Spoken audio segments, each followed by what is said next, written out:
Señoras y señores, tengan todos ustedes muy buenas tardes. Bienvenidos a la octava reunión de la temporada. Programación compuesta de 10 carreras, donde sobresalen el premio especial aniversario de la fundación del Jockey Club del Paraguay y el premio especial socios fundadores, que se van a disputar en séptimo y octavo turno respectivamente. La primera competencia de la jornada es una prueba reservada para caballos de la 10ª categoría B, distancia 1000 metros.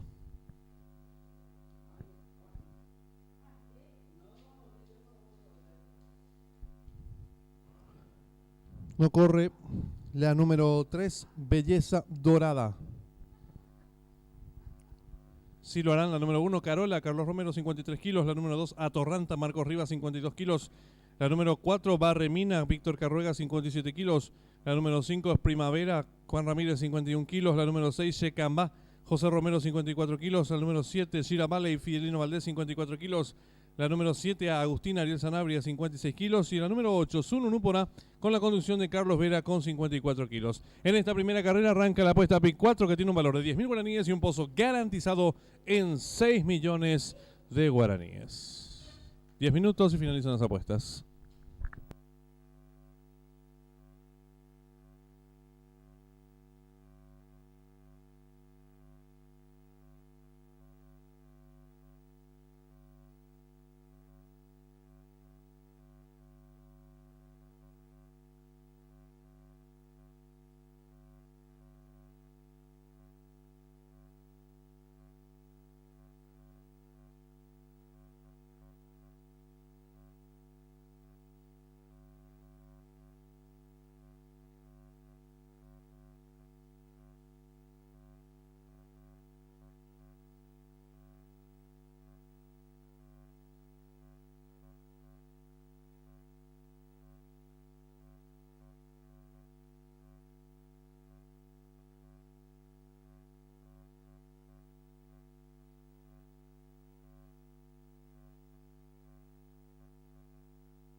Están saliendo a la pista principal los competidores de la primera carrera.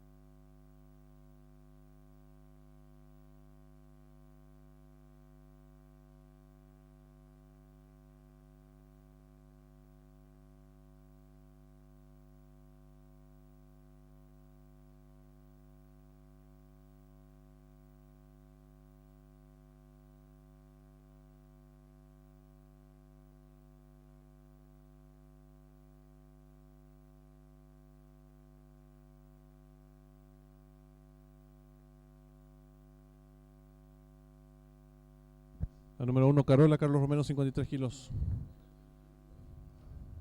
La número 7 es 7A, Agustina Ariel Sanabria, 56 kilos. La número 8, Sununu Pona, Carlos Vera, 54 kilos.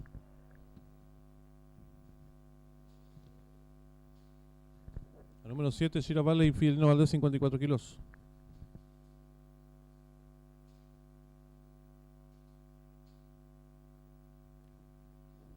La número 5, Primavera, Juan Ramírez, 51 kilos. La número 4, Barremina, Víctor Carruega, 57 kilos.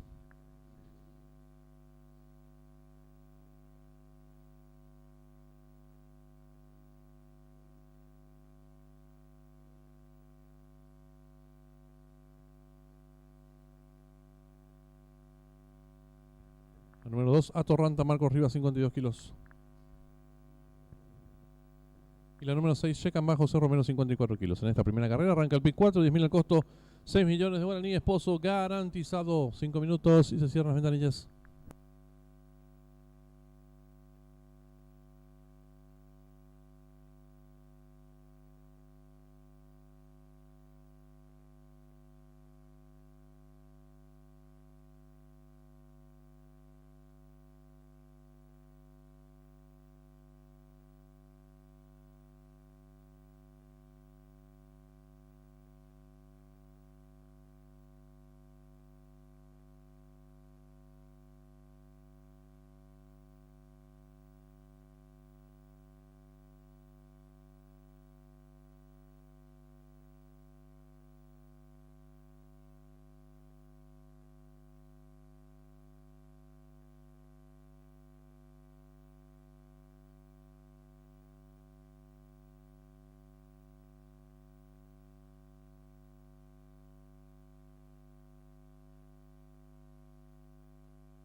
Le recordamos al público apostador en esta primera carrera está en juego la apuesta PIC 4, 10.000 el costo, 6 millones de guaraníes, pozo garantizado. 3 minutos y se cierran las ventanillas.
Le recordamos al público apostador que en esta primera carrera está en juego el PIC 4, 10.000 el costo, 6 millones de guaraníes, pozo garantizado.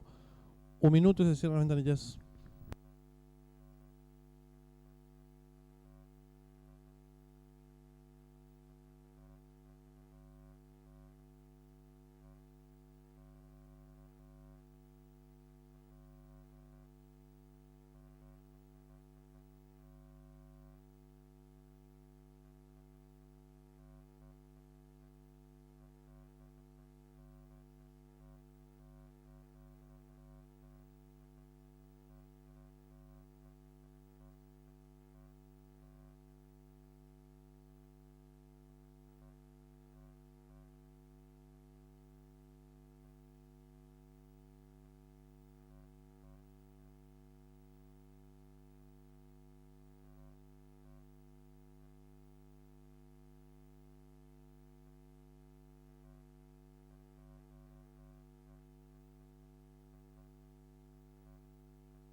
Atención al público, últimos segundos para realizar sus apuestas.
Se cierran las ventanillas.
Se están colocando ya las participantes de esta primera carrera, distancia 1000 metros.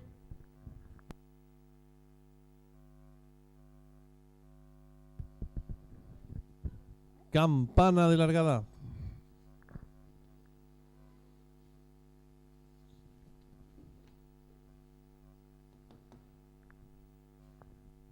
Se coloca la número 8, Sununu por ahí, va quedando todo en condiciones.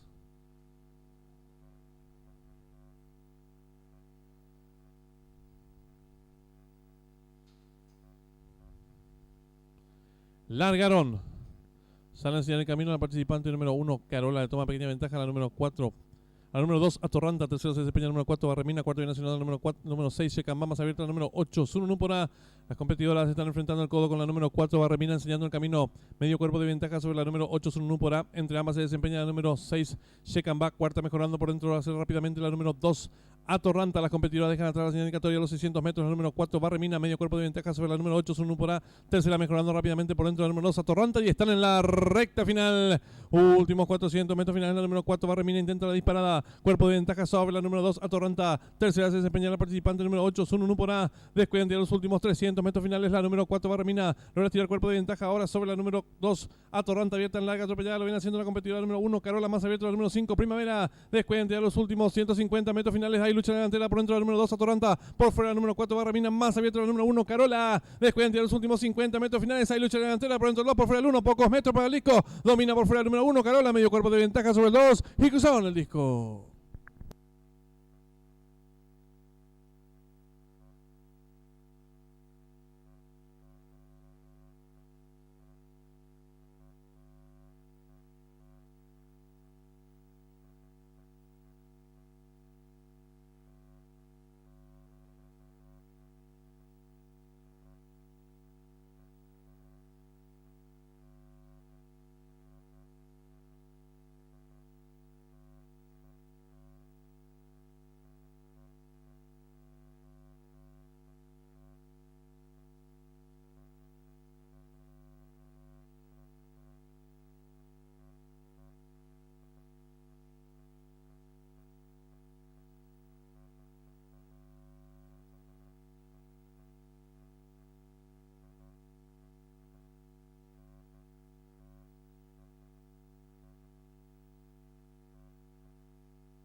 Se están colocando ya las participantes de esta primera carrera, distancia 1000 metros.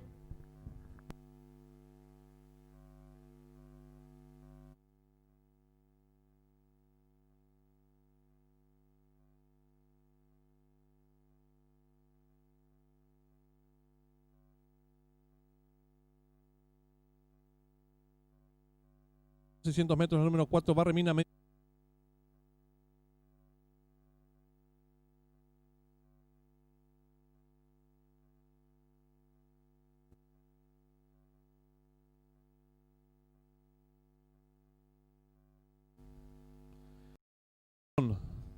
Sale a enseñar el camino a la participante número 1, Carola, le toma pequeña ventaja a la número 4. Al número 2, Atorranta, tercero se desempeña el número 4, Barremina, cuarto viene nacional, número 6, Checamba, más abierta, el número 8, Sununu por A.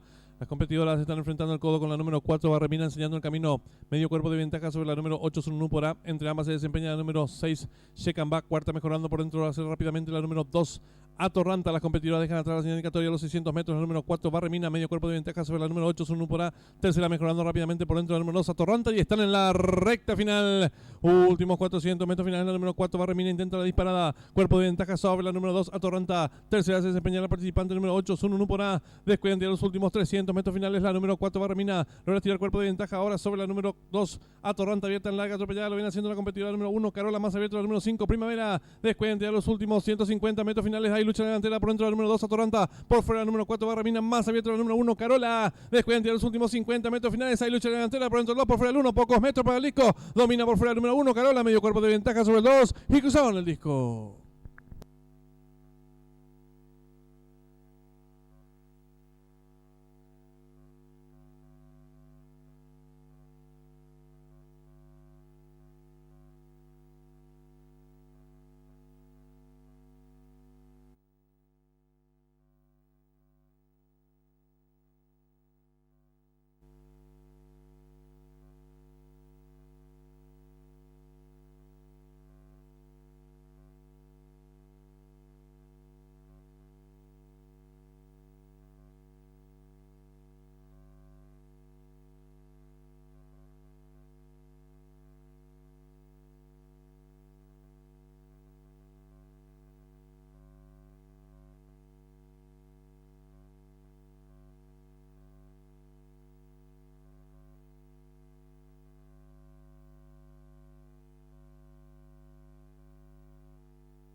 Le informamos al público que en esta segunda carrera está en juego la AAA, 10.000 el costo, 2.500.000 pesos garantizado.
Están en la pista principal las competidoras de la segunda carrera.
La número 7, Ráfaga, con la conducción de Marcos Rivas, 53 kilos.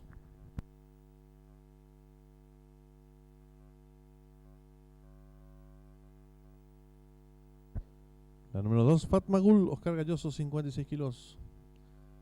La número 5, Macumba, Juan Ramírez, 54 kilos. La número 6, Soulmate, Juan Figueredo, 56 kilos. La número 3, Rubita Linda, Luis Franco, 55 kilos. La número 1, Yací Porá, Carlos Romero, 55 kilos.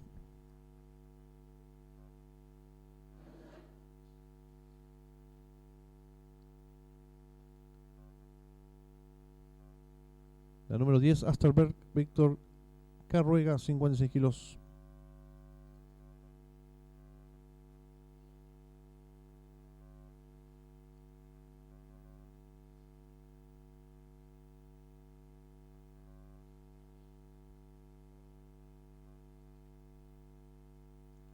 La número 9, Marianela Udín Falcón, 56 kilos.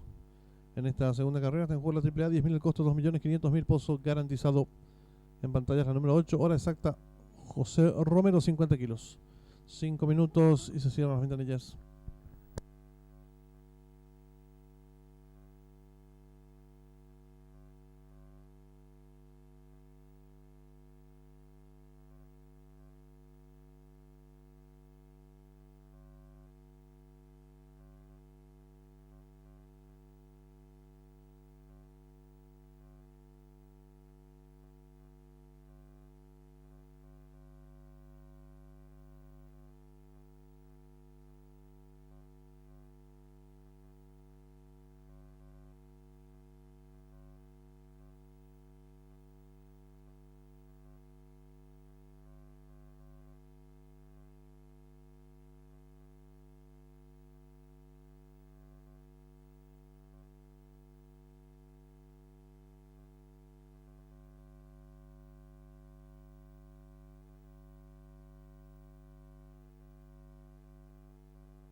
Le recordamos al público apostador que en esta segunda carrera arranca la AAA, 10.000 el costo, 2.500.000 pozo garantizado.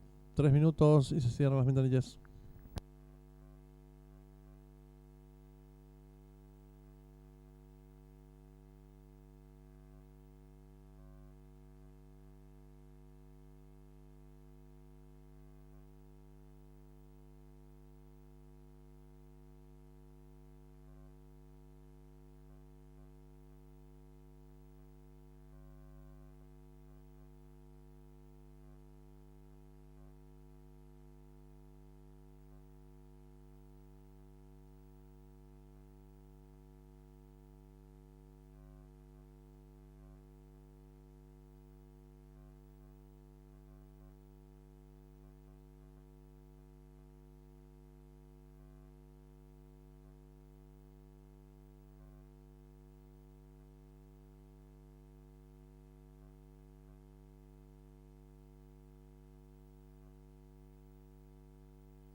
Le recordamos al público apostador que en esta segunda carrera arranca la AAA, 10.000 el costo, 2.500.000 pozo garantizado. 1 minuto y se cierran las ventanillas.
Atención al público, últimos segundos para realizar sus apuestas.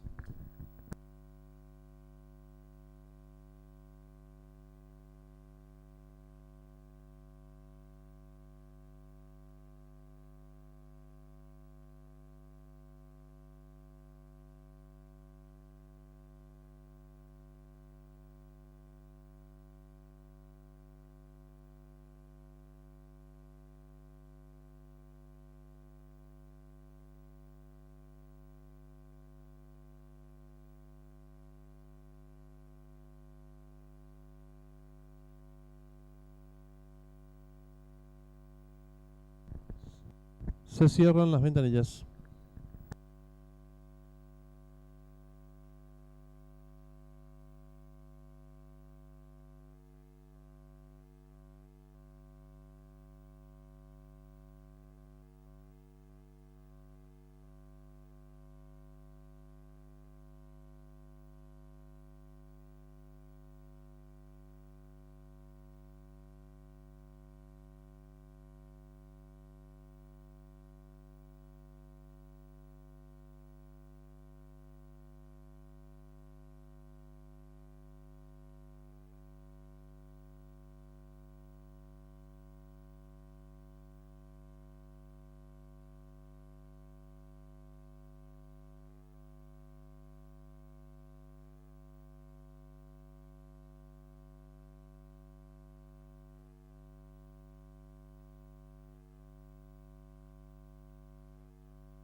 Campana de largada.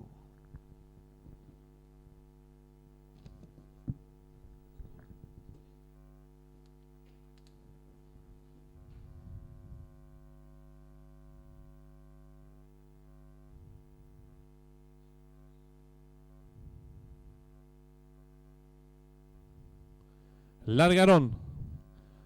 Parte con desventaja la número 9, tiempo que sale en señal en camino la participante número 1, Yacir Ponás, tira 3 cuerpos de ventaja sobre la número 6, Soulmate. En la tercera ubicación se desempeña la participante número 5, Macumba. Cuarto viene ciudadano el número 2, Fatma Gul. En la quinta ubicación se desempeña el 3, Rubita Linda. Más abierta gana terreno rápidamente la número 10, Asterberg. Del fondo la número 8, hora exacta. Las competidoras están en mitad de codo, asume el comando del otro la número 6, Soulmate. Cuerpo y medio de ventaja sobre la número 1, Yacir Ponás. Tercera se desempeña ganando terreno rápidamente. Del fondo la número 10, Asterberg. Más abierta la número 8, hora exacta. Y las competidoras de la segunda carrera están en la recta final. Últimos 450 metros finales. La número 6, Soulmate, intenta la disparada. Cuerpo y medio de ventaja sobre la número 1, Yacir Ponás. En la tercera ubicación se desempeña la competidora número 10, Asterberg. Descuidante a los últimos 250 metros finales. La número 6, Soulmate, firme en la delantera. Lo hace con 2 cuerpos de ventaja sobre la número 10, Asterberg. Abierta en larga, atropellada. Lo hace la número 8, hora exacta. Descuidante ya los últimos 100 metros finales. La número 6, Soulmate. Logra estirar 2 cuerpos de ventaja sobre la número 8, hora exacta, que insiste en su búsqueda. Tercera la número 10, Asterberg, por los metros para el disco. La número 6, Soulmate. Medio cuerpo de ventaja sobre la número 8. Tercero el 10. Y cruzaron el disco.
Campana de largada.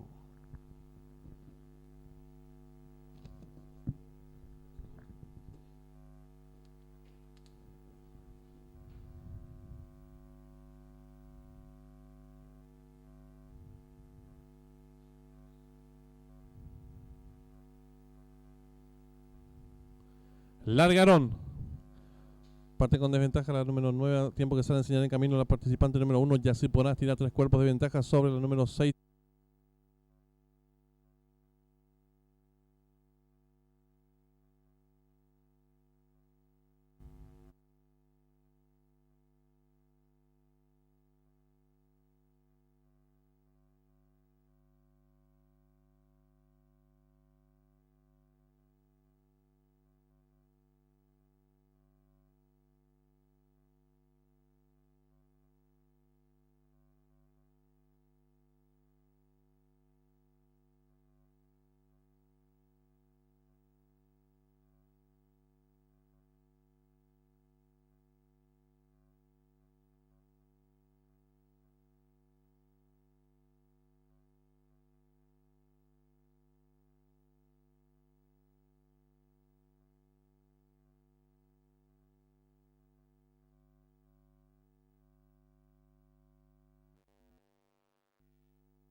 Largaron.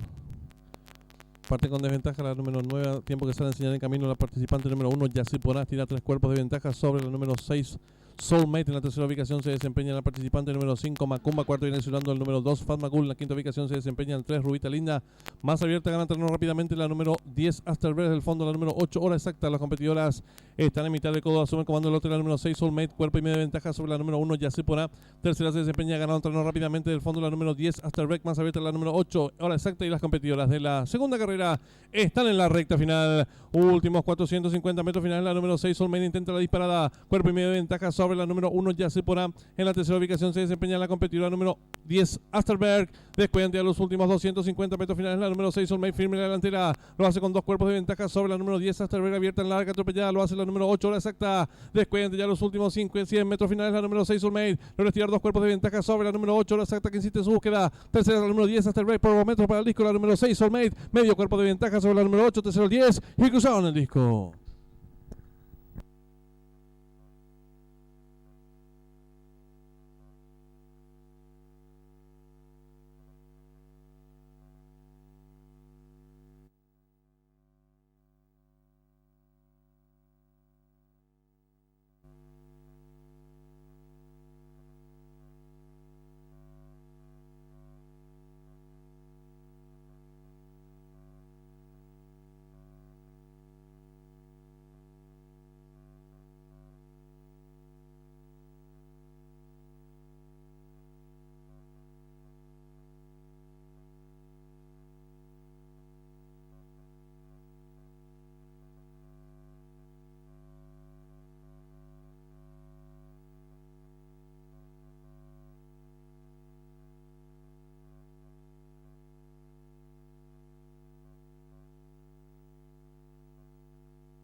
Marcador oficial de la tercera carrera. Primera la número 2, Above All Names. Segunda la número 6, Strike It Down. Tercera la número 3, Tunet. Cuarta la número 4, Preferred Guess. Tiempo empleado por la ganadora, minuto 42 segundos 90 centésimos. Ganada por medio cuerpo de la segunda a la tercera, 3/4 de cuerpo. Los dividendos. Por ganador vacante. La llave simple 2-6 ha quedado vacante. El duplo 6-2 con 2 aciertos, 400.000 guaraníes. La primera triple.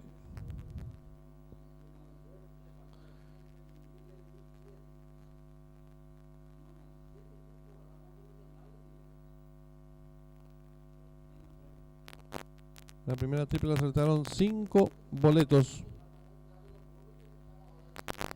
El valor del enganche 131.200 guaraníes. La segunda triple la acertaron 4 boletos, valor de enganche 859.100 guaraníes. El tercer pase de la apuesta PIC 4 ha quedado vacante en los monitores de desarrollo de la tercera carrera.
Están en la pista principal los competidores de la cuarta carrera.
En pantalla es el número 5, Patrimonio, con la conducción de Ronaldo Ibarra,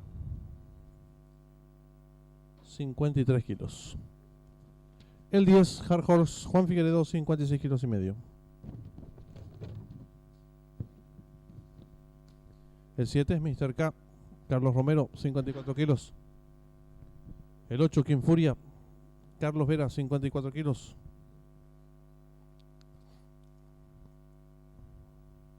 El 2, Depredador, José Romero, 53 kilos.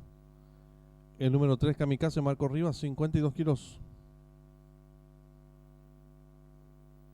El 6, Don Mágicos, Cargalloso, 54 kilos y medio. El número 4A, Enérgico, Luis Franco, 55 kilos.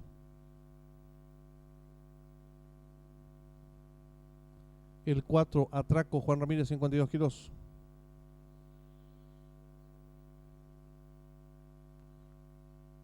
El 1, Gauchiño, Víctor Carruega, 56 kilos y medio. En esta cuarta carrera arranca la triple C, 10.000 el costo, 2.500.000 pozo garantizado. 5 minutos y se cierran las ventanillas.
Le informamos al público que el gran remate de productos generación 2018 del ARA JC, que estaba previsto para el viernes 13 de noviembre, se pospuso para la siguiente semana.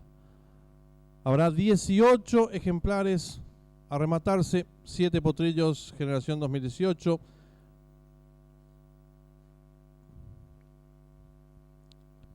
también potrancas y un potrillo de la generación 2017. Estos ejemplares a partir del día martes estarán disponibles en el Stud JC para las personas interesadas que quieran ir a observar a los productos y hacer revisar también a cada uno de ellos.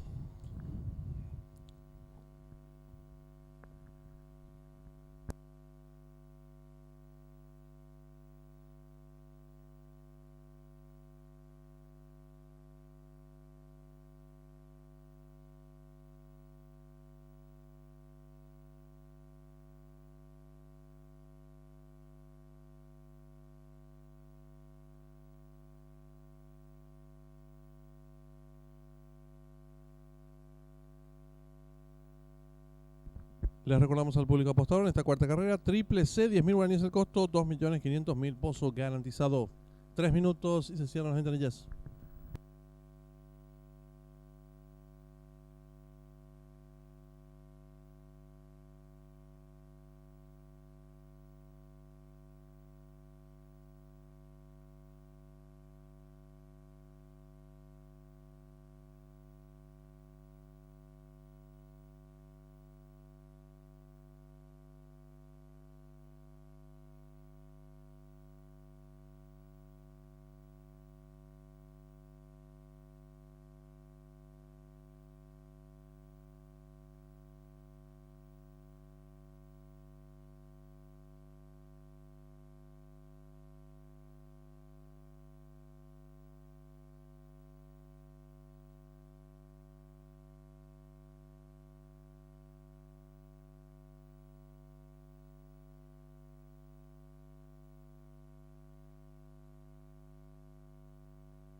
Un minuto y se cierran las ventanillas.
Se cierran las ventanillas.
Campana de largada.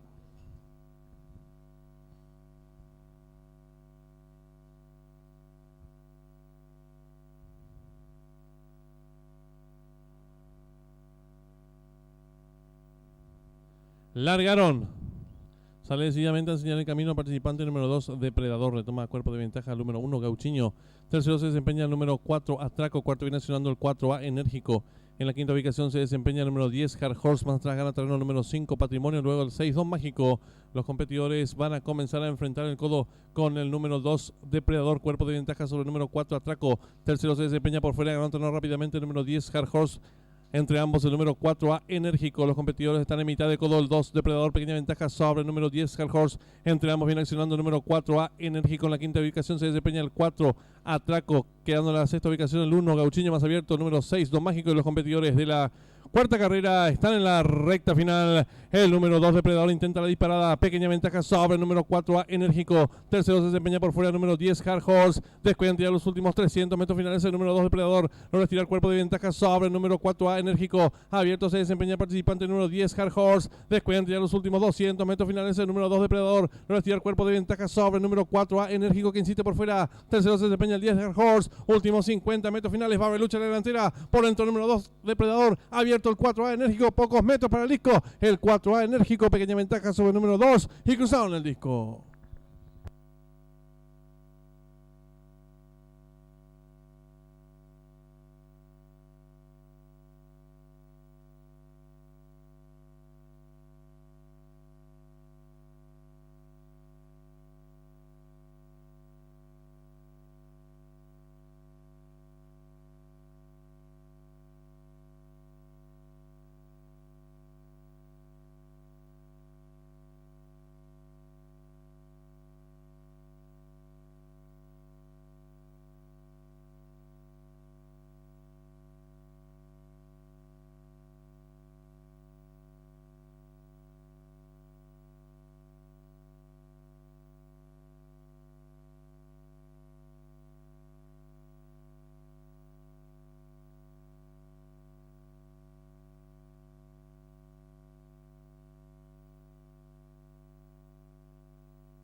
Campana de largada.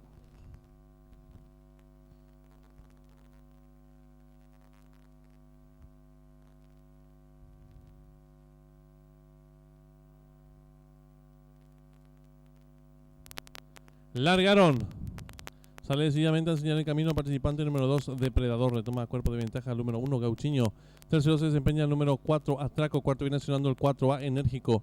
En la quinta ubicación se desempeña el número 10, Hard Horse. Más atrás gana terreno el número 5, Patrimonio. Luego el 6, Don Mágico. Los competidores van a comenzar a enfrentar el codo con el número 2, Depredador. Cuerpo de ventaja sobre el número 4, Atraco. Tercero se desempeña por fuera, ganando terreno rápidamente el número 10, Hard Horse. Entre ambos el número 4A, Enérgico. Los competidores están en mitad de codo. El 2, Depredador, pequeña ventaja sobre el número 10, Hard Horse. Entre ambos viene accionando el número 4A, Enérgico. En la quinta ubicación se desempeña el 4, Atraco. Quedando en la sexta ubicación el 1, Gauchiño más abierto. El número 6, Don Mágico. Y los competidores de la cuarta carrera están en la recta final. El número 2, Depredador, intenta la disparada. Pequeña ventaja sobre el número 4A, Enérgico. Tercero se desempeña por fuera el número 10, Hard Horse. Descuidan tirar los últimos 300 metros finales. El número 2, Depredador, logra estirar cuerpo de ventaja sobre el número 4A, Enérgico. Abierto se desempeña el participante número 10, Hard Horse. Descuidan tirar los últimos 200 metros finales. El número 2, Depredador, logra estirar cuerpo de ventaja sobre el número 4A, Enérgico, que insiste por fuera. Tercero se desempeña el 10, Hard Horse. Últimos 50 metros finales. Va a haber lucha en la delantera. Por dentro el número 2, Depredador. Abierto el 4A, Enérgico. Pocos metros para el disco. El 4A, Enérgico. Pequeña ventaja sobre el número 2. Y cruzaron el disco.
Le recordamos al público apostador que en esta quinta carrera está en juego el pick 4, 10.000 el costo, 5 millones de guaraníes, pozo garantizado.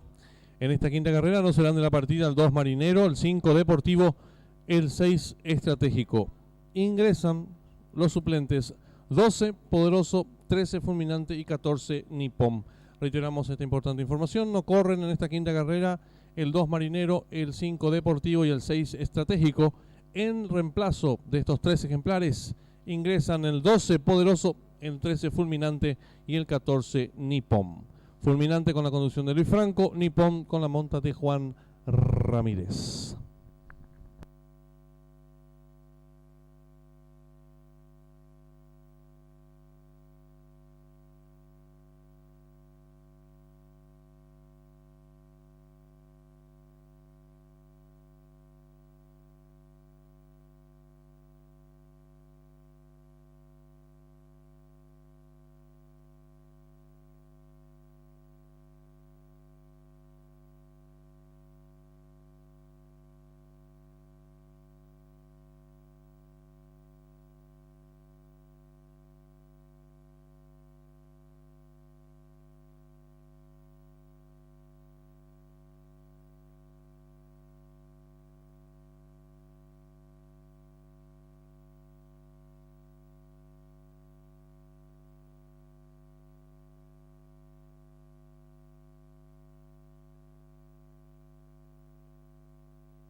Están en la pista principal los competidores de la quinta carrera. En pantallas el 12, poderoso Ronaldo Ibarra, 53 kilos.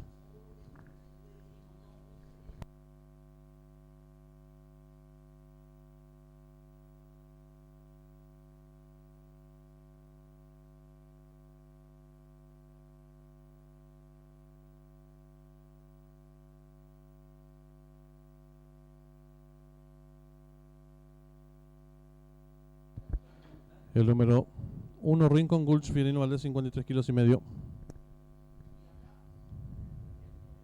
El 3, Mayor Tom, Carlos Vera, 54 kilos.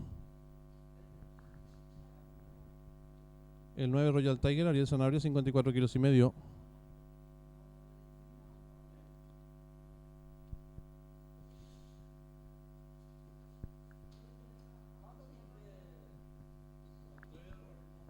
El 4, Tronador, Marcos Rivas, 52 kilos. El 7, Galiliano Víctor Carruega, 57 kilos.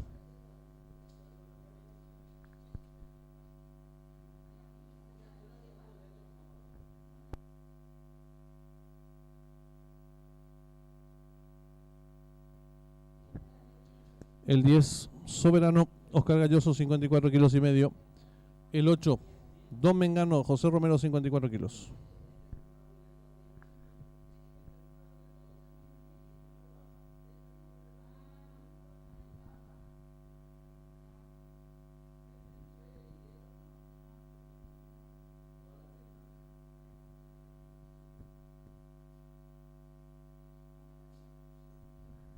El número 13, Fulminante, Luis Franco, 54 kilos. Y el 14, Nippon, Juan Ramírez, 54 kilos. 3 minutos y finalizan las apuestas en esta quinta carrera. Está en juego el PIC 4, 10.000 el costo, 5 millones de guaraníes, pozo garantizado.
Le recordamos al público apostador en esta quinta carrera. Arranca un nuevo Pick 4, 10.000 el costo, 5 millones de guaraníes, pozo garantizado 1 minuto y se cierran las ventanillas.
Volvemos a recordarle al público apostador en esta quinta carrera.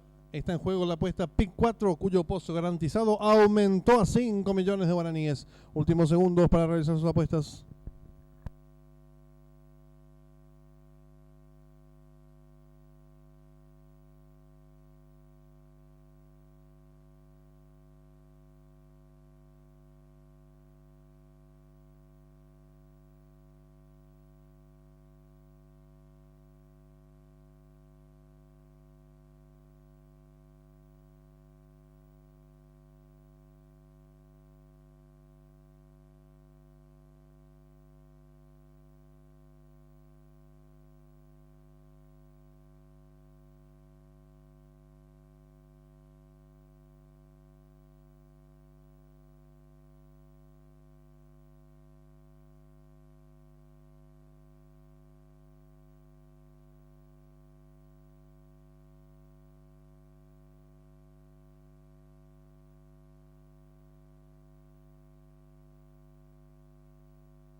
Se cierran las ventanillas.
Campana de largada.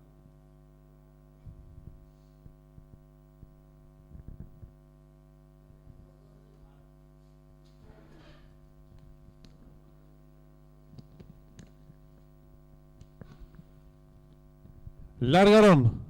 Sale a enseñar el camino el participante número 7, Galiliano. Toma pequeña ventaja al número 10, Soberano, que va en su búsqueda. Tercero se desempeña el número 1, Rincon Gulch. Cuarto viene accionando el participante número 13, Fulminante. En la quinta ubicación gana terreno el competidor número 9, Royal Tiger. Los competidores comienzan a enfrentar el codo el número 10, Soberano. Cuerpo y media ventaja ahora sobre el número 7, Galiliano. Tercero se desempeña el número 9, Royal Tiger. Cuarto viene accionando el número 13, Fulminante. En la quinta ubicación se desempeña el 8, Don Mengano. Los competidores están en los últimos 600 metros. El número 10, Soberano. Cuerpo y media ventaja sobre el 7, Galiliano. Tercero se desempeña el participante número 9, Royal Tiger. Cuarto viene accionando el número 8 y está en la recta final.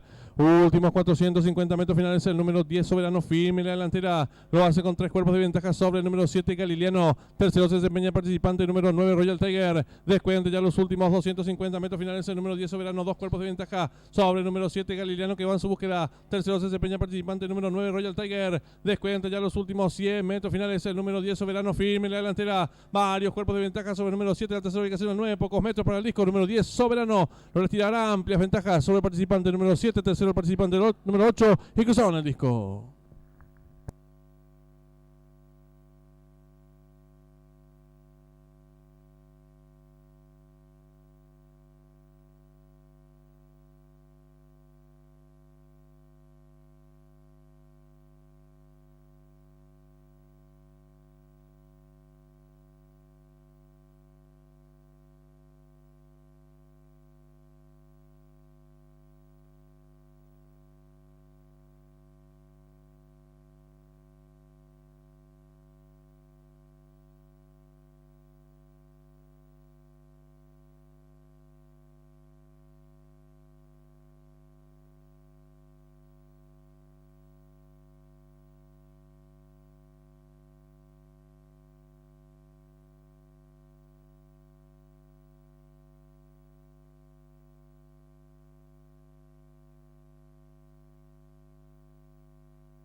Largaron.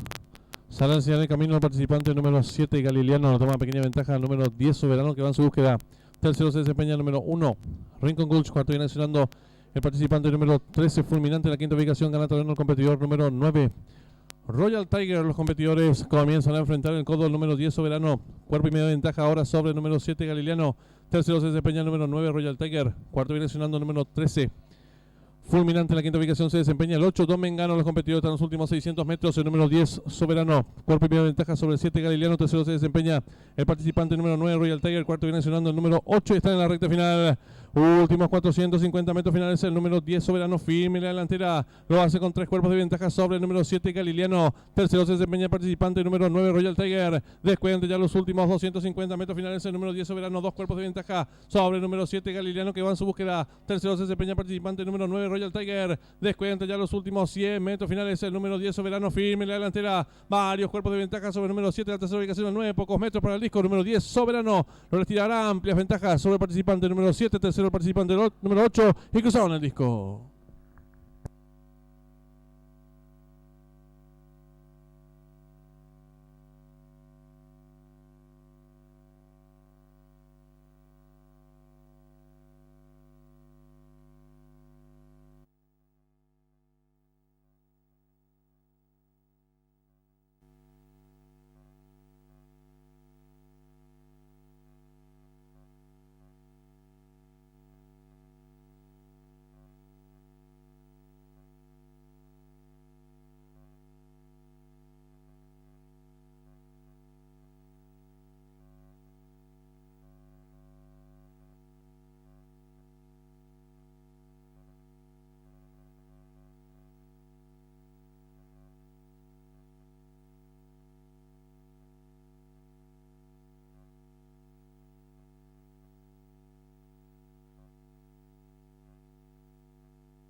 Largaron.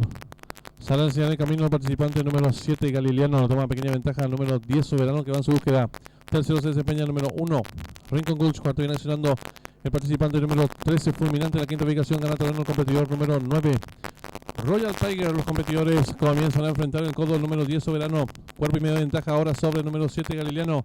Tercero se desempeña el número 9, Royal Tiger. Cuarto viene accionando el número 13, Fulminante. En la quinta ubicación se desempeña el 8, Don Mengano. Los competidores en los últimos 600 metros. El número 10, Soberano. Cuerpo y medio de ventaja sobre el 7, Galiliano. Tercero se desempeña el participante número 9, Royal Tiger. Cuarto viene accionando el número 8 y está en la recta final. Últimos 450 metros finales. El número 10, Soberano, firme en la delantera. Lo hace con 3 cuerpos de ventaja sobre el número 7, Galiliano. Tercero se desempeña el participante número 9, Royal Tiger. Descuenta ya los últimos 250 metros finales. El número 10, Soberano. 2 cuerpos de ventaja sobre el número 7, Galiliano, que va en su búsqueda. Tercero se desempeña el participante número 9, Royal Tiger. Descuenta ya los últimos 100 metros finales. El número 10, Soberano, firme en la delantera. Varios cuerpos de ventaja sobre el número 7. La tercera ubicación el 9. Pocos metros para el disco. Número 10, Soberano. Lo retirará amplias ventajas sobre el participante número 7. Tercero el participante número 8. Y cruzaron el disco.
Le recordamos al público apostador en esta sexta carrera. Está en juego el duplo, 10.000 el costo, 1.000.000 de guaraníes, pozo garantizado. 10 minutos y finalizan las apuestas.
Están en la pista principal los competidores de la sexta carrera.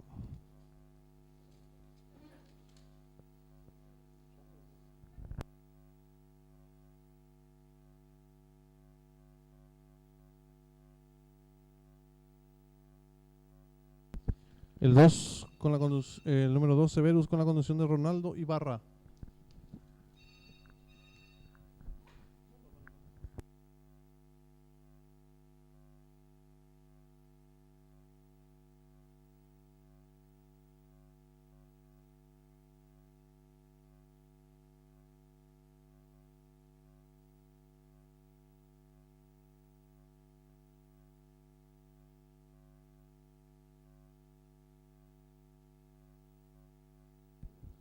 El número 9, Osvaldo Díaz, con la monta de Carlos Vera, 54 kilos.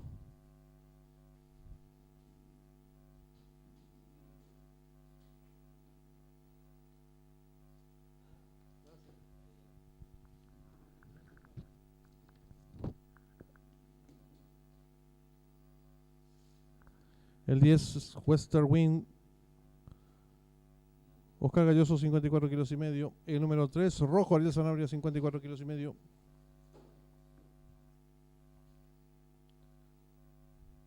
El 6, Hunter, Marco Rivas, 51 kilos.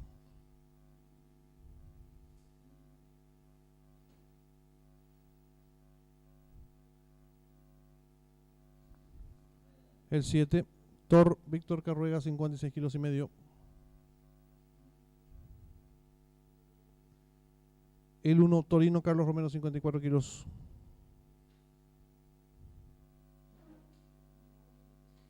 El 5, numeral 1, Juan Figueredo, 56 kilos y medio.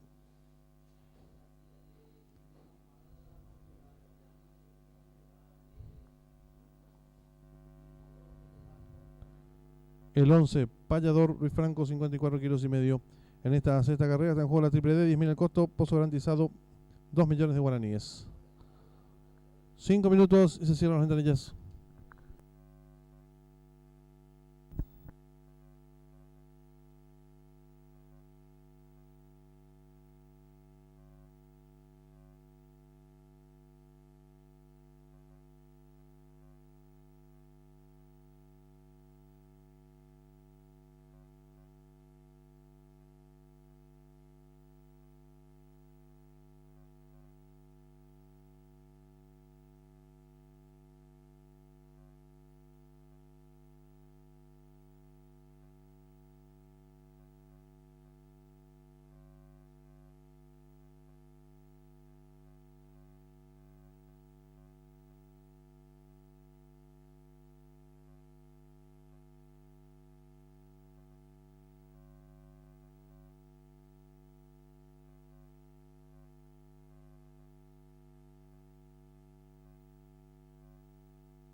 3 minutos y se cierran las ventanillas.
Un minuto y se cierran las ventanillas.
Atención al público, últimos segundos para realizar sus apuestas.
Se cierran las ventanillas.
Campana de largada.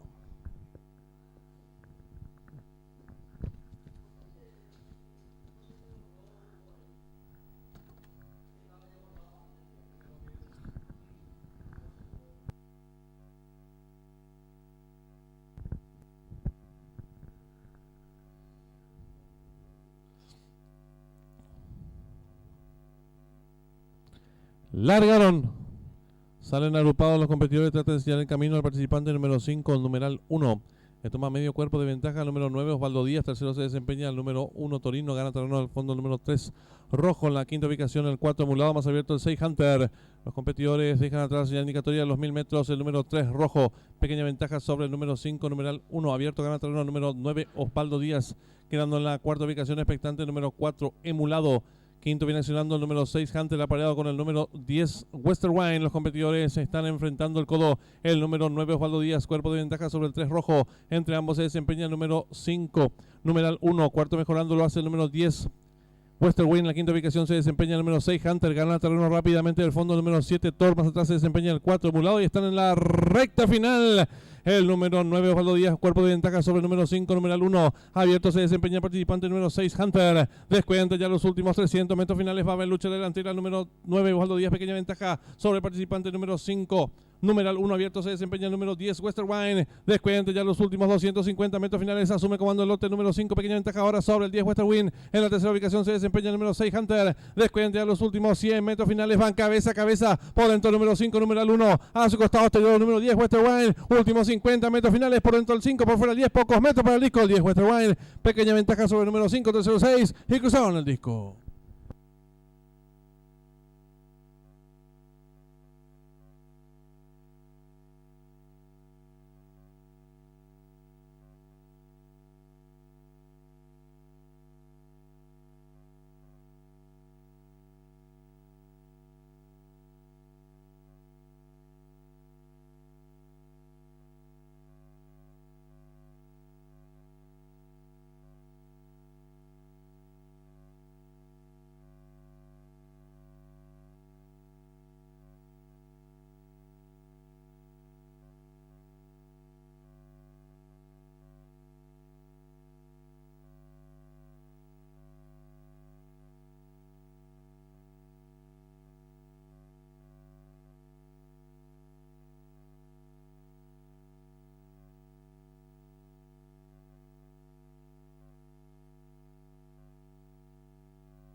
Campana de largada.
Largaron. Salen agrupados los competidores. Trata de enseñar el camino al participante número 5, numeral 1. Que toma medio cuerpo de ventaja el número 9, Osvaldo Díaz. Tercero se desempeña el número 1, Torino. Gana terreno al fondo el número 3, Rojo. En la quinta ubicación el 4, Emulado. Más abierto el 6, Hunter. Los competidores dejan atrás la señal indicatoria de los 1000 metros. El número 3, Rojo. Pequeña ventaja sobre el número 5, numeral 1. Abierto. Gana terreno el número 9, Osvaldo Díaz. Quedando en la cuarta ubicación expectante el número 4, Emulado. Quinto viene accionando el número 6, Hunter, apareado con el número 10, Western Wine. Los competidores se están enfrentando el codo. El número 9, Osvaldo Díaz, cuerpo de ventaja sobre el 3, Rojo. Entre ambos se desempeña el número 5, numeral 1. Cuarto mejorando lo hace el número 10, Western Wine. En la quinta ubicación se desempeña el número 6, Hunter. Gana terreno rápidamente del fondo el número 7, Thor. Más atrás se desempeña el 4, Emulado. Y están en la recta final.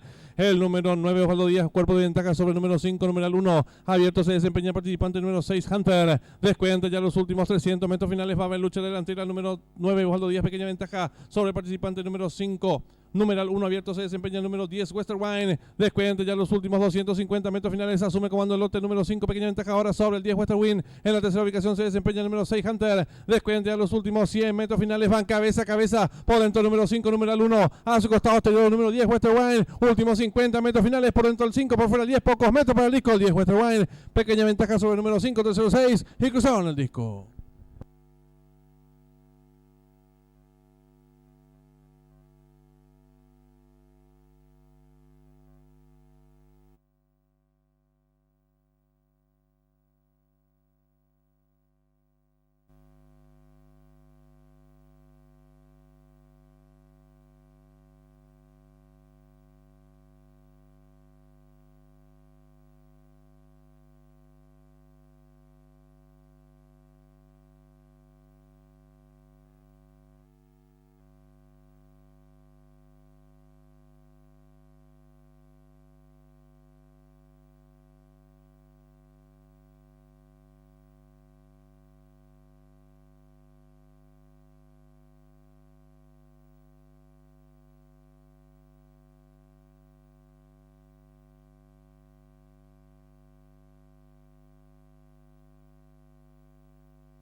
Le informamos al público, en esta séptima carrera está en juego el duplo, 10.000 el costo, 1.000.000 de guaraníes, pozo garantizado. 15 minutos y finalizan las apuestas.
Comienzan a salir los competidores del premio especial aniversario de la fundación del Jockey Club del Paraguay.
El 1 legionario Ronaldo Ibarra, 53 kilos.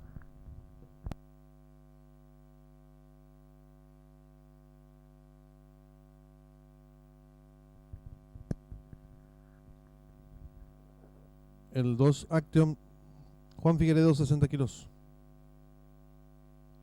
El número 4 Sonbox Carlos Vera, 54 kilos. El 3 Pampeano Juan Ramírez, 53 kilos.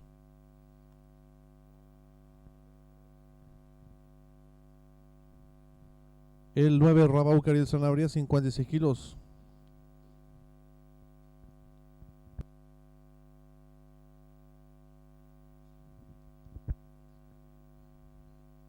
El número 7 Rey Víctor Carruega, 56 kilos y medio.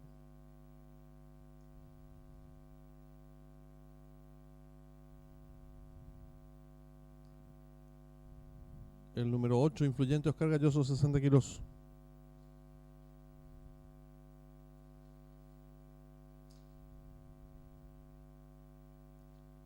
El 5 Scanner José Romero, 53 kilos.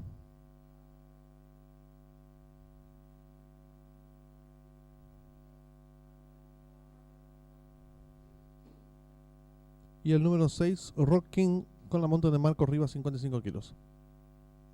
En esta séptima carrera está en juego el duplo 10.000 de costo, 1.000.000 de guaraní esposo garantizado. 5 minutos y se cierran las ventanillas.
Le recordamos al público apostador, en esta séptima carrera está en juego el duplo, 10.000 el costo, 1 millón de guaraníes, pozo garantizado.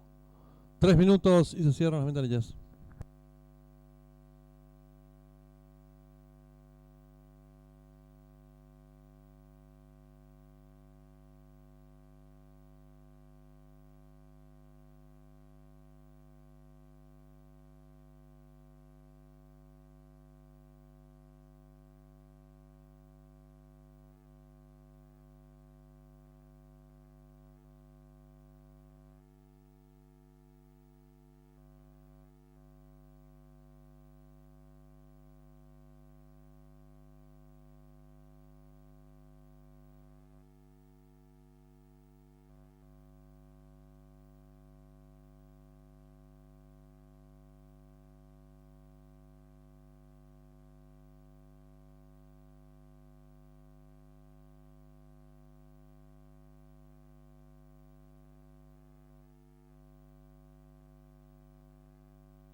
1 minuto y se cierran las ventanillas.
Atención al público, últimos segundos para realizar sus apuestas.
Se cierran las ventanillas.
Largaron el premio especial aniversario de la fundación del Jockey Club del Paraguay. Sale a enseñar el camino por el lado de la pista el participante número 9, Rabau, que le toma pequeña ventaja al competidor número 6, Rock King. En tercera ubicación se desempeña el 1, Legionario. Cuarto viene nacional el 2, Action. Los competidores van a enfrentar el primer codo. Asume el comando del lote el número 6 Rock King, pequeña ventaja sobre el número 9 Rabauque. En la tercera ubicación se desempeña el 1 Legionario, cuarto viene accionando el 3 Pampeano. En la quinta ubicación se desempeña el 2 Action, más atrás viene accionando el 4 Sonbox. Luego se desempeña el número 7 Rey, más abierto lo hace el competidor número 3. En la última ubicación viene accionando el participante número 5 Scanner. Los competidores dejaron atrás la indicatoria a los 1300 metros. Van cabeza a cabeza, por fuera el número 9 Rabauque, por dentro el número 6 Rock King, quedando en la tercera ubicación a 4 cuerpos y medio el participante número 2 Action. Cuarto viene accionando el número 4 Sonbox. En la quinta ubicación se desempeña ahora el número 8 Influyente. Gana terreno por dentro el número 3 Pampeano. Los competidores van a comenzar a enfrentar ya el último codo con el número 6 Rock King enseñando el camino. Cuerpo y medio de ventaja ahora sobre el 9 Rabauque. Tercero se desempeña el participante número 2 Action. Cuarto viene accionando el número 4 Sonbox. En la quinta ubicación a varios cuerpos se desempeña el número 8 Influyente. Los participantes están en los últimos 600 metros. El número 6 Rocking, 2 cuerpos de ventaja ahora sobre el 2 Action que va en su búsqueda. Tercero se desempeña el 9 Rabauque, cuarto el 4 Sonbox. Los competidores del premio especial aniversario de la fundación del Jockey Club del Paraguay están en la recta final. Últimos 400 metros finales. El número 6 Rocking, pequeña ventaja sobre el número 2 Action que va resueltamente su búsqueda. Tercero se desempeña el número 9 Rabauque. Descuente a los últimos 300 metros finales. Asume el comando del lote número 2 Action. Estira ahora 2 cuerpos de ventaja sobre el número 6 Rocking. Tercero se desempeña el 9 Rabauque. Descuente ya los últimos 200 metros finales. El número 2 Action. Firme en la delantera. Lo hace con 3 cuerpos y media ventaja sobre el número 6 Rocking. Tercero se desempeña el 9 Rabauque. Últimos 50 metros finales. El número 2 Action y Juan Figueredo con el triunfo asegurado. Varios cuerpos de ventaja sobre el número 6 Rocking. Tercero 5 Scanner. Y cruzaron el disco.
largaron el premio especial aniversario de la Fundación del Jockey Club del Paraguay.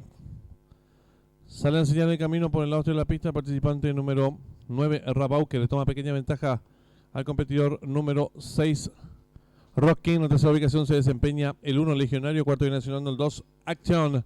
Los competidores van a enfrentar el primer codo. Asume el comando del lote el número 6, Rock King. Pequeña ventaja sobre el número 9, Rabauque. En la tercera ubicación se desempeña el 1, Legionario. Cuarto viene accionando el 3, Pampeano. En la quinta ubicación se desempeña el 2, Action. Más atrás viene accionando el 4, Sonbox. Luego se desempeña el número 7, Rey. Más abierto lo hace el competidor número 3. En la última ubicación viene accionando el participante número 5, Scanner. Los competidores dejaron atrás la indicatoria de los 1300 metros. Van cabeza a cabeza. Por fuera el número 9, Rabauque. Por dentro el número 6, Rock King. Quedando en la tercera ubicación a 4 cuerpos y medio el participante número 2, Action.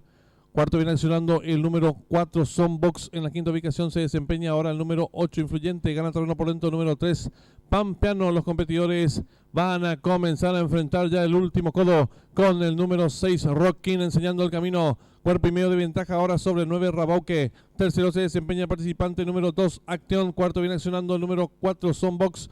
En la quinta ubicación a varios cuerpos se desempeña el número 8, Influyente. Los participantes están en los últimos 600 metros. El número 6, Rocking. 2 cuerpos de ventaja ahora sobre el 2, Action, que va en su búsqueda. Tercero se desempeña el 9, Rabauque. Cuarto el 4, Sonbox. Los competidores del premio especial aniversario de la Fundación del Jockey Club del Paraguay están en la recta final. Últimos 400 metros finales. El número 6, Rocking. Pequeña ventaja sobre el número 2, Action, que va resueltamente su búsqueda. Tercero se desempeña el número 9, Rabauque. Descuente a los últimos 300 metros finales. Asume el comando del lote número 2, Action. Estira ahora 2 cuerpos de ventaja sobre el número 6, Rocking. Tercero se desempeña el 9, Rabauque. Descuente ya los últimos 200 metros finales. El número 2, Action. Firme en la delantera. Lo hace con 3 cuerpos y media de ventaja sobre el número 6, Rocking. Tercero se desempeña el 9, Rabauque. Últimos 50 metros finales. El número 2, Action. Y Juan Figueredo con el triunfo asegurado. Varios cuerpos de ventaja sobre el número 6, Rocking. Tercero 5, Scanner. Y cruzaron el disco.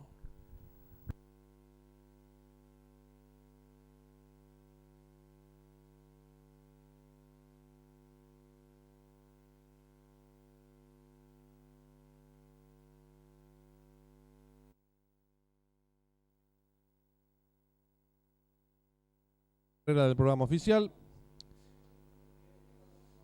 En reemplazo de la competencia de Goodbine será la séptima carrera del hipódromo de Del Mar. 1400 metros, pista de arena, 8 competidores. En esta octava carrera arranca ya la última triple. 40 millas el costo y cuenta con un pozo inicial ya de 2 millones de guaraníes.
Su atención, por favor.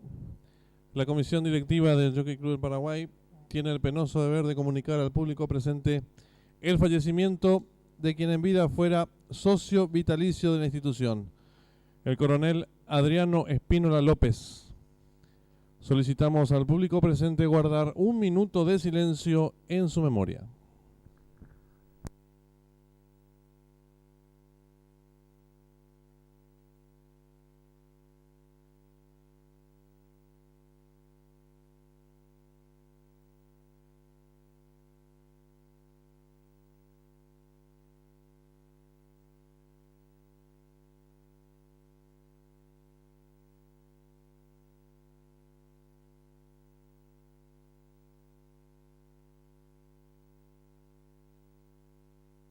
Muchas gracias.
Les recordamos al público en general que el gran remate de productos generación 2018 del Lara JC, que estaba previsto para el viernes 13 de noviembre, se modificará su fecha de realización para la siguiente semana del viernes 13 de noviembre. Reiteramos esta importantísima información para todas las personas que están ya interesados en contar con un producto de Lara JC que tiene para subastar 18 ejemplares, 7 potrillos, generación 2018, 10 potrancas, generación 2018 también, y un potrillo de la generación 2017.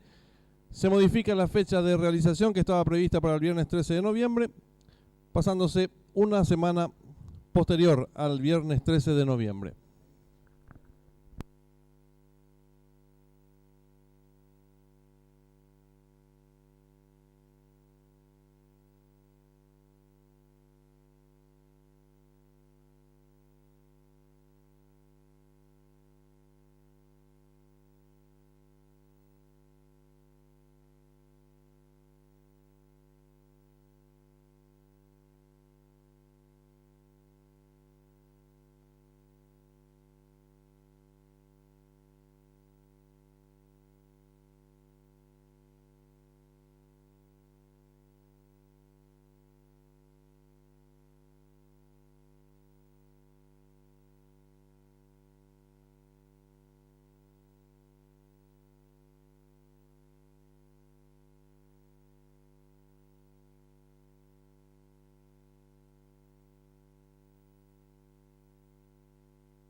Están en la pista principal los competidores del premio especial Socios Fundadores.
En pantalla es el número 6, Amigazo, Juan Román, 58 kilos y medio.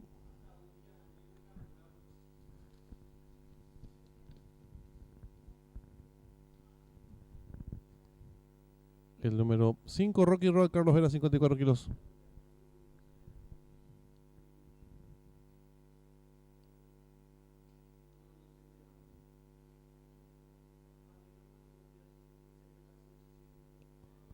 El número 9, Pretencioso, Juan Ramírez, 54 kilos.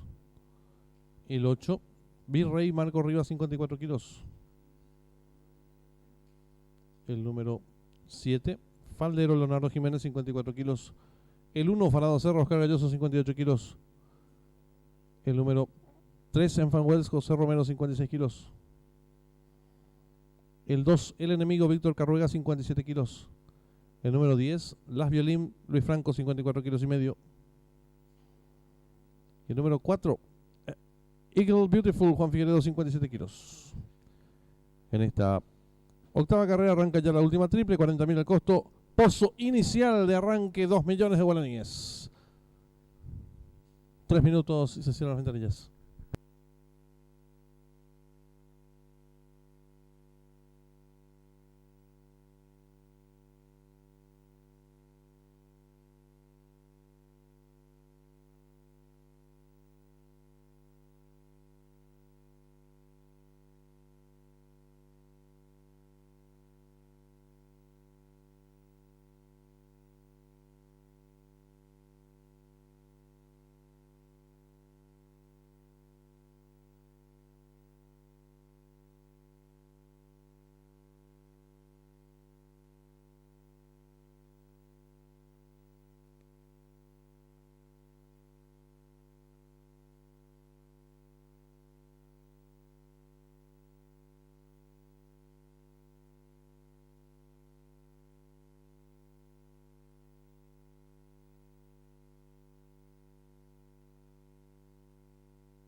Le recordamos al público apostador que en esta octava carrera está en juego la última triple, 40.000 el costo y cuenta ya con un pozo inicial de 2 millones de guaraníes. También está en juego el último pase de la apuesta PIC 4, cuyo enganche tiene un valor de 231.500 guaraníes y juega por un pozo garantizado en 5 millones de guaraníes. 1 minuto y se cierran las ventanillas.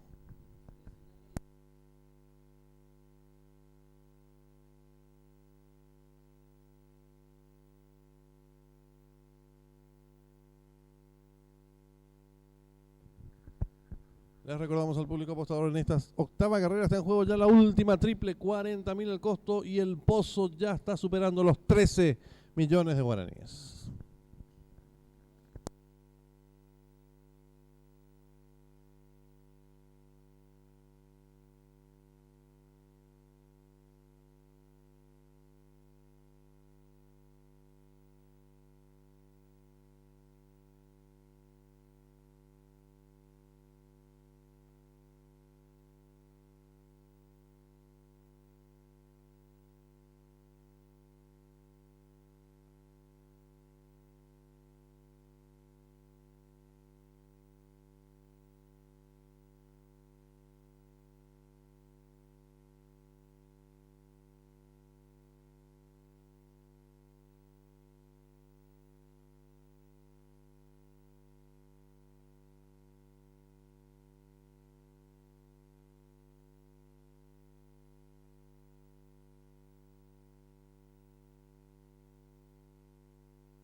Atención al público, últimos segundos para realizar sus apuestas. La triple que arranca en esta octava carrera, cuyo pozo ya supera los 15 millones de guaraníes.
Se cierran las ventanillas.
Campana de largada.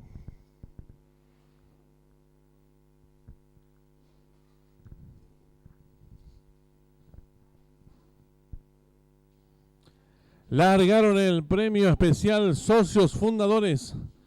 Sale hacia el camino número 1, Farada Serra, le toma medio cuerpo de ventaja. Número 2, El Enemigo. Tercero se desempeña número 4, Eagle Beautiful. Cuarto viene accionando el participante número 6, Amigazo. En la quinta ubicación viene accionando el competidor número 9, Pretencioso. Más atrás viene accionando el número 10, Las Violín. Los competidores están enfrentando el codo, van cabeza a cabeza por dentro. El 1, Farada Serra, a su costado exterior el número 2, El Enemigo. Tercero expectante se desempeña el 4, Eagle Beautiful. Cuarto viene accionando el número 6, Amigazo. En la quinta ubicación por dentro se desempeña el 10, Las Violín. Más abierto lo hace el número 9, Pretencioso. En la séptima ubicación el 5, Rocky Road. Los competidores del premio especial Socios Fundadores están en la recta final. Últimos 400 metros finales. El número 2, El Enemigo. Medio cuerpo de ventaja sobre el número 1, Farada Serra. En la tercera ubicación se desempeña el participante número 4, Eagle Beautiful. Descuentan ya los últimos 250 metros finales. Ahí lucha en la delantera el número 2, El Enemigo. Pequeña ventaja ahora sobre el número 4, Eagle Beautiful, que mejora por fuera. Gana terreno al fondo participante número 9, Pretencioso. Descuentan ya los últimos 100 metros finales. Domina el número 4, Eagle Beautiful. Cuerpo y medio de ventaja ahora sobre el 1, Farada Serra. Tercero se desempeña el 10, pocos metros para el disco. El 4, Eagle Beautiful. Logra tirar 2 cuerpos y medio de ventaja sobre el número 1, Farada Serra. Y cruzaron el disco.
Campana de largada.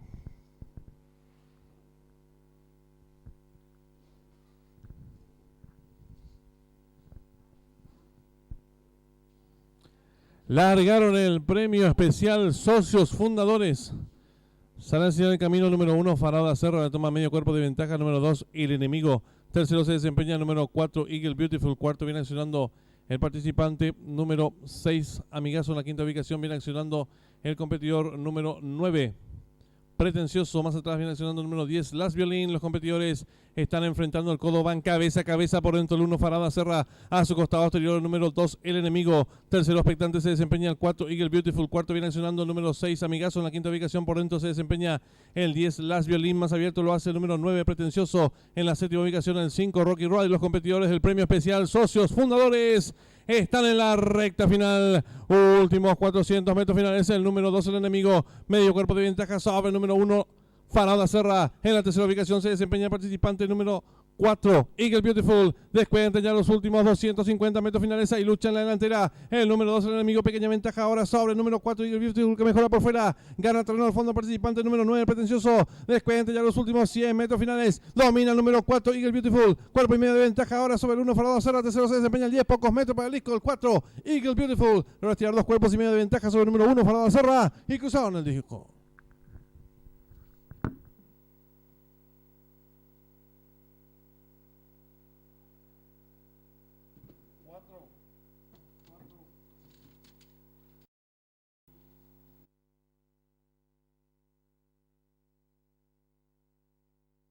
Los 10, Las Violín. Los competidores están enfrentando el codo, van cabeza a cabeza por dentro. El 1, Farada Serra. A su costado exterior el número 2, El Enemigo. Tercero expectante se desempeña el 4, Eagle Beautiful. Cuarto viene accionando el número 6, Amigazo. En la quinta ubicación por dentro se desempeña el 10, Las Violín. Más abierto lo hace el número 9, Pretencioso. En la séptima ubicación el 5, Rocky Road. Y los competidores del premio especial Socios Fundadores están en la recta final. Últimos 400 metros finales. El número 2, El Enemigo. Medio cuerpo de ventaja sobre el número 1, Farada Serra. En la tercera ubicación se desempeña el participante número 4, Eagle Beautiful. Descuentan ya los últimos 250 metros finales. Ahí lucha en la delantera el número 2, El Enemigo. Pequeña ventaja ahora sobre el número 4, Eagle Beautiful, que mejora por fuera. Gana terreno al fondo participante número 9, Pretencioso. Descuentan ya los últimos 100 metros finales. Domina el número 4, Eagle Beautiful. Cuerpo y medio de ventaja ahora sobre el 1, Farada Serra. Tercero se desempeña el 10, pocos metros para el disco. El 4, Eagle Beautiful. Logra tirar 2 cuerpos y medio de ventaja.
Ya está en pantalla la señal en vivo del Mar, donde se va a disputar nuestra novena carrera del programa oficial.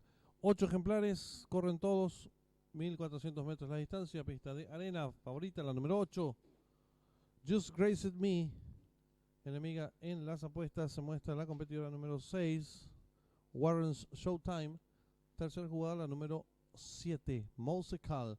Restan 20 minutos exactamente para que finalicen las apuestas en esta novena carrera. Ya está en juego el último duplo, que tiene un valor de 20.000 guaraníes y un pozo garantizado en 4 millones de guaraníes.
Su atención, por favor. Con profundo pesar, ponemos a conocimiento del público presente el fallecimiento de quien en vida fuera asiduo asistente a las jornadas hípicas nacionales e internacionales, el señor Domingo Montiel, más conocido como Domi. Solicitamos al público presente guardar 1 minuto de silencio en su distinguida memoria.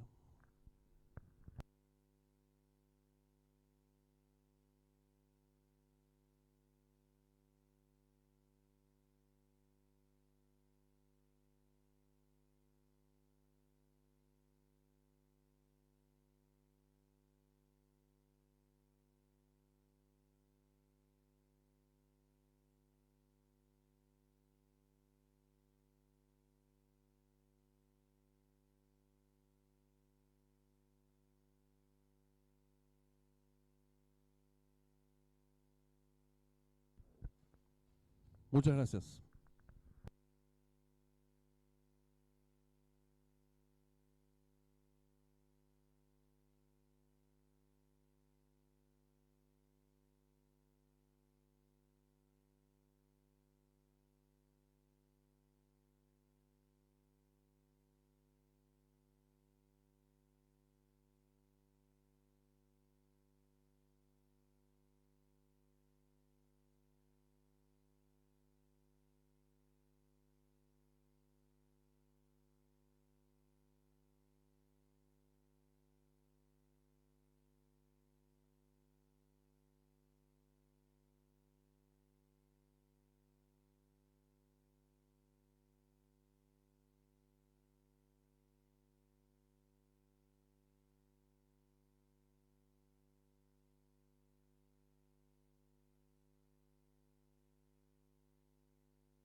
Le recordamos al público apostador en esta novena carrera en juego el duplo, 20.000 al costo, 4 millones de guaraníes, pozo garantizado. 5 minutos y se cierran las ventanillas.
En los monitores se va a volver a mostrar el desarrollo de la...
Le recordamos al público apostador que en esta novena carrera está en juego el duplo, 20.000 el costo, 4 millones de guaraníes, pozo garantizado.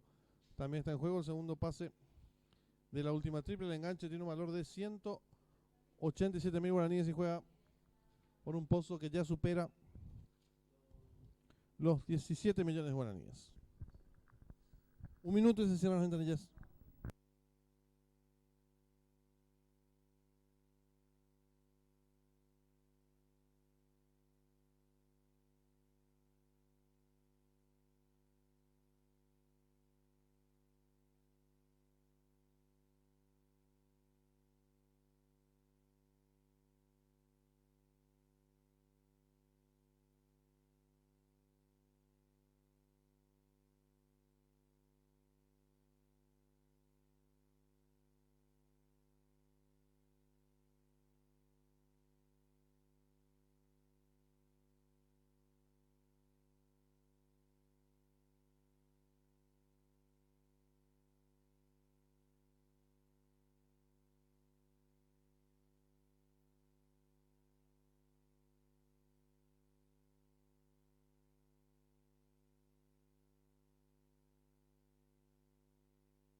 Se cierran las ventanillas.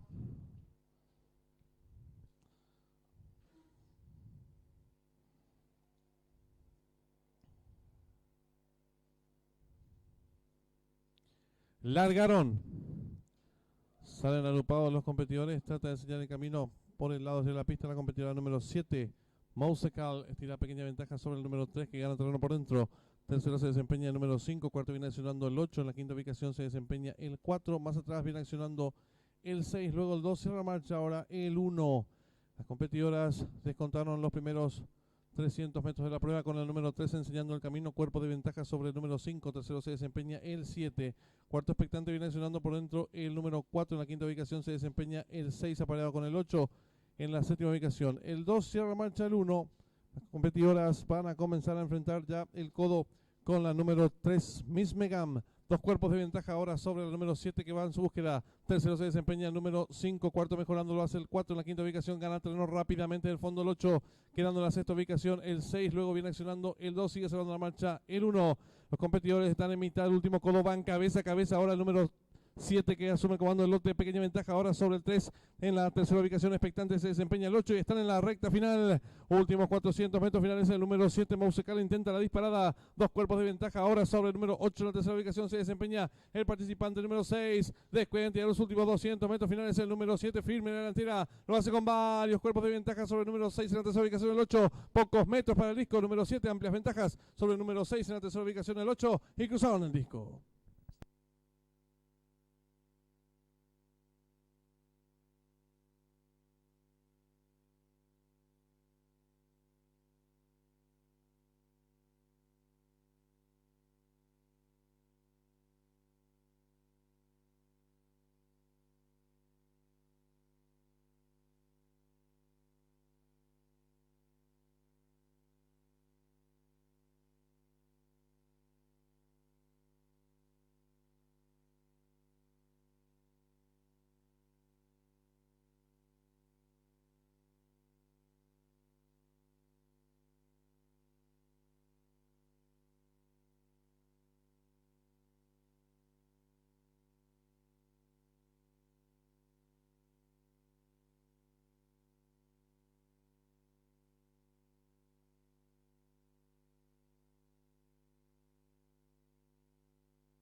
Marcador oficial de la novena carrera. Primera la número 7, Mousecal. Segunda la número 6, Warren's Showtime. Tercera la número 8, Just Graced Me. Cuarta la número 2, Smiling Shirley. Tiempo empleado por la ganadora, minuto 25 segundos. Un centésimo ganada por varios cuerpos. De la segunda a la tercera, un cuerpo. Dividiéndose por a ganador de la número 7 vacante. La llave directa 7-6, 185.500 guaraníes. El duplo 4-7 con 4 aciertos, 250.000 guaraníes. La segunda triple aceptaron 15 boletos, su valor 1.522.000 guaraníes. La triple que finalizaba con 2 aciertos, 427.800 guaraníes. En los monitores se está mostrando el desarrollo de la novena carrera.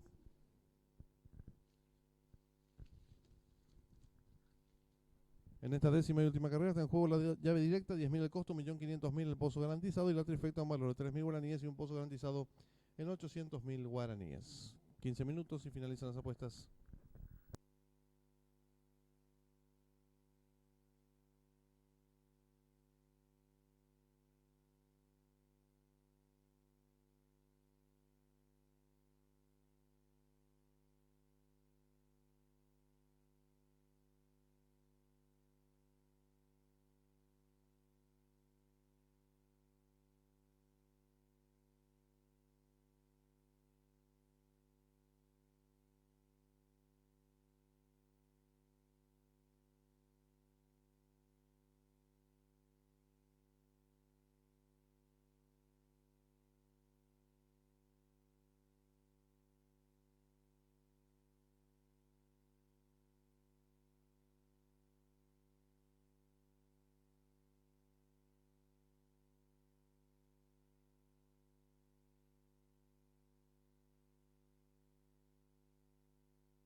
Le recordamos al público apostador que en esta décima y última carrera está en juego la llave directa, 10.000 el costo, 1.500.000 pozo garantizado. La trifecta un valor de 3.000 guaraníes y un pozo garantizado en 800.000 guaraníes. 5 minutos y se cierran las ventanillas.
En esta décima y última carrera está en juego la llave directa, 10.000 el costo, 1.500.000 pozo garantizado, 3 minutos y se cierran las ventanillas.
Le recordamos al público apostador que en esta décima y última carrera está en juego la llave directa, 10.000 el costo, 1.500.000 pozo garantizado. 1 minuto y se cierran las ventanillas.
Atención al público, últimos segundos para realizar sus apuestas.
Se cierran las ventanillas.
Campana de largada.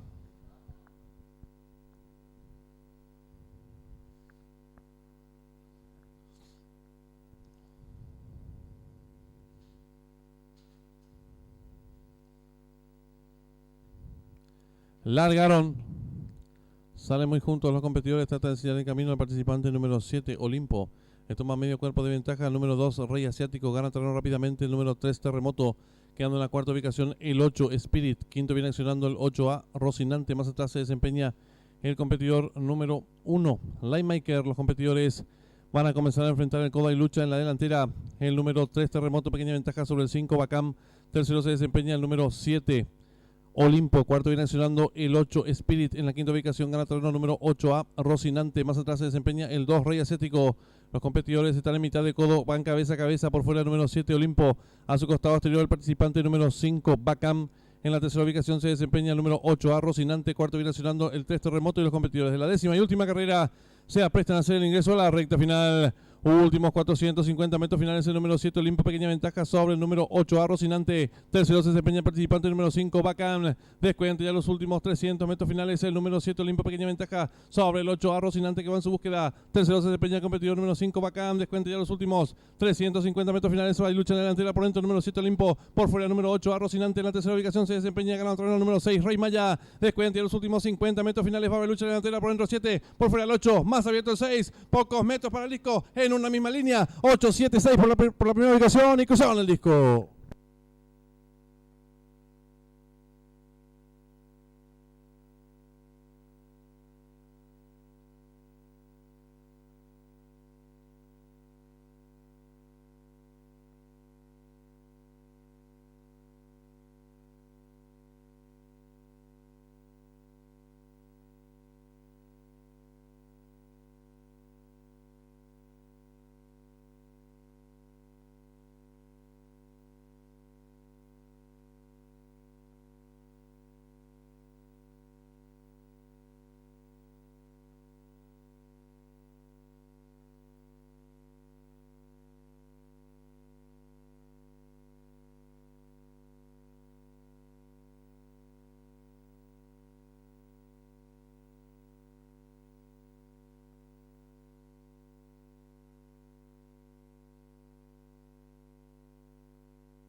Campana de largada.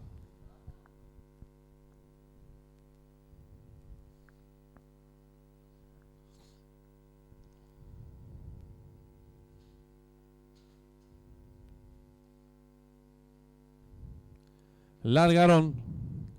Salen muy juntos los competidores. Trata de enseñar el camino al participante número 7, Olimpo.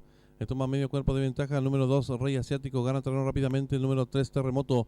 Quedando en la cuarta ubicación el 8, Spirit. Quinto viene accionando el 8A, Rocinante. Más atrás se desempeña el competidor número 1, Lightmaker. Los competidores van a comenzar a enfrentar el codo y lucha en la delantera. El número 3, Terremoto. Pequeña ventaja sobre el 5, Bacam. Tercero se desempeña el número 7, Olimpo. Cuarto viene accionando el 8, Spirit. En la quinta ubicación gana terreno número 8A, Rocinante. Más atrás se desempeña el 2, Rey Asiático. Los competidores están en mitad de codo, van cabeza a cabeza. Por fuera el número 7, Olimpo. A su costado exterior el participante número 5, Bacam. En la tercera ubicación se desempeña el número 8A, Rocinante. Cuarto viene accionando el 3, Terremoto. Y los competidores de la décima y última carrera se aprestan a hacer el ingreso a la recta final. Últimos 450 metros finales, el número 7, Olimpo. Pequeña ventaja sobre el número 8A, Rocinante. Tercero se desempeña el participante número 5, Bacam. Descuenta ya los últimos 300 metros finales, el número 7, Olimpo. Pequeña ventaja sobre el 8A, Rocinante, que va en su búsqueda. Tercero se desempeña el competidor número 5, Bacam. Descuenta ya los últimos 350 metros finales. Hay lucha en la delantera por dentro, el número 7, Olimpo. Por fuera el número 8A, Rocinante. En la tercera ubicación se desempeña ganando el número 6, Rey Maya. Descuenta ya los últimos 50 metros finales. Va a haber lucha en la delantera por dentro 7. Por fuera el 8, más abierto el 6. Pocos metros para el disco en una misma línea. 8, 7, 6 por la primera ubicación y cruzaban el disco.